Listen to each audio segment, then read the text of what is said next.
There are 6 points that separate first place through sixth place in the Metropolitan Division right now. Um, I'm about to list 6 teams that are separated by 6 points.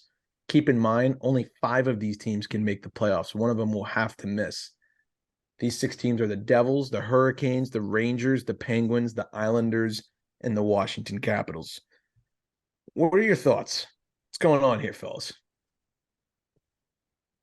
Flip a damn coin at this point. Like, I don't even know what to say about this division anymore. It is so it's like more tightly packed than a tin of sardines. Like these teams are so close together. They all match up against each other completely differently. Yeah. Anyone can beat anyone any given night.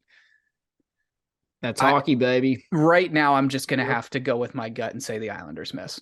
I don't know So why. I'm not completely sold on Ooh. this team. let me spitball off of that because I'm gonna say the same team, but I actually have like a working theory here. Okay, this is Yeah, some so you have an answer. big brain prediction here. I think, and watch, I'm probably gonna eat my shit so hard on this one, but whatever, we're gonna try.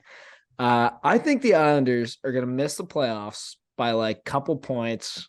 Um, and I think that they're finally going to realize that they need like an actual coach because I feel like Lane Lambert is just not the guy, you know? Like I just feel like they're suffering from like the post Trotzy situation that the Caps suffered from when they were like, oh, we can just make our assistant coach the head The coach. the Like that'll Todd work. Reardon Penguin sting operation. Yeah. Literally, yeah, Yeah. that fucking bullshit. Don't even get me started. But that I also think it's no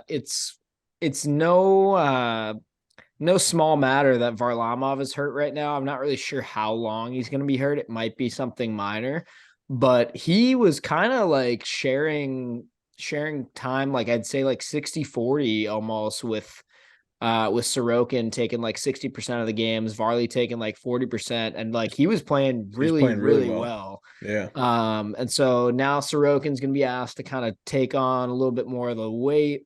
And when he's not playing, they got Corey Schneider, who has been really good in the minors this year, but he's an older guy. I'm not really sure when the last time he got into NHL action was. So I think that if that ends up being like a long-term thing, again, I'm not really sure. Varley could be back next week for all I know, but um yeah, that's kind of my theory right now is that the Islanders kind of fall off. They make a coaching change in the offseason because they're frustrated about missing 2 years in a row.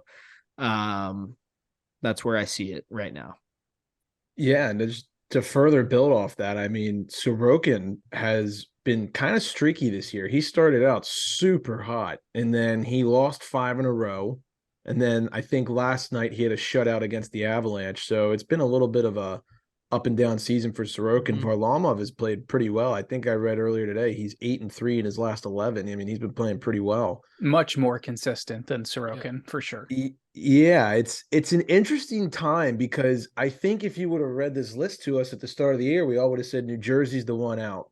Well, they started off guns blazing, and now all of a sudden they're colder than an ice box. I mean, they're 0-6 in their last six. They got to get off the skid here.